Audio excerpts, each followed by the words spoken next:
Hi, the Mudbrooker here. Looks like my old friend Michael Pearl's getting a bit touchy in his old age. Recently, a website called everythingisterrible.com posted a video of one of Michael Pearl's child training sessions, both on their website and on their YouTube channel.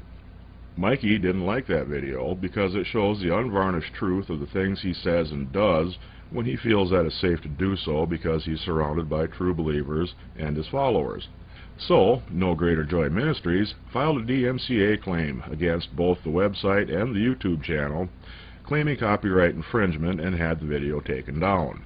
I'm not about to let Michael Pearl get away with that kind of bullshit, and since I have a copy of the video right here on my desktop, I'm going to post it here as soon as I get done talking to you.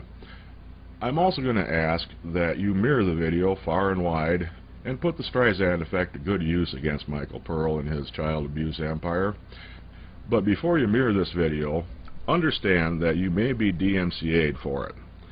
If you don't think the risk is worth taking, don't do so, but I'm still going to encourage you to do so anyway. Well, without further ado, here is Michael Pearl.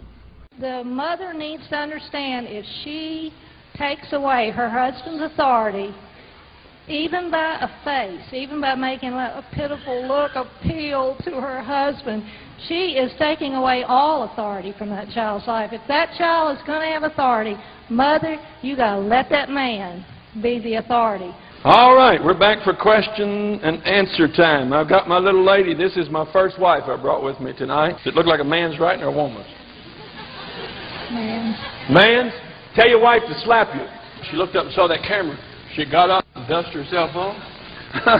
Look at her. She turned red in the face. We just stood there and ridiculed her. They have to really turn red in the face and pass out or something. We had a kid there in the church who kept coming and had these black spots all over his head. Just help him. You use it to control people. When it stops controlling people, they stop doing it. What's the next question?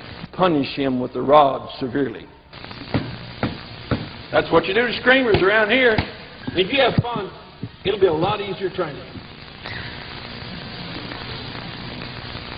Feel like a winner. You get 5 licks for being mean. You get 5 more for lying. You're going to see who's lying. I'm going to get this rod. If he screams too hard with the first 5, gets hysterical, wait. You know, a little psychological terror is sometimes more effective than the pain. Thumping him on the head, you're worried about that? Give me another question. We talked about that. Carry him home and train him. Give me another one. How do you handle a father who will not take his part in discipline? When he does discipline, it's out of anger. Make love to him.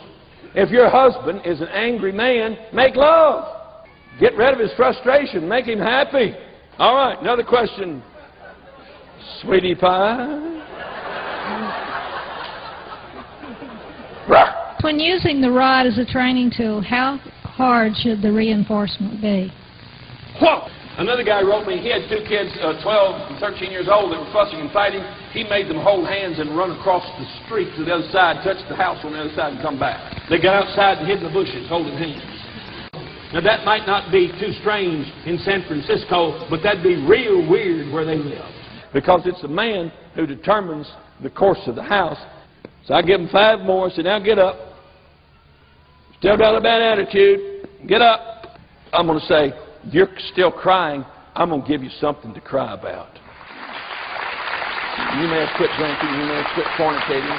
But I know a lot of Muslims that have quit all of that. The prison is full of black Muslims that quit eating meat, quit smoking, quit drinking, and quit fornicating. And all they do now is gang up in gangs and kill white people.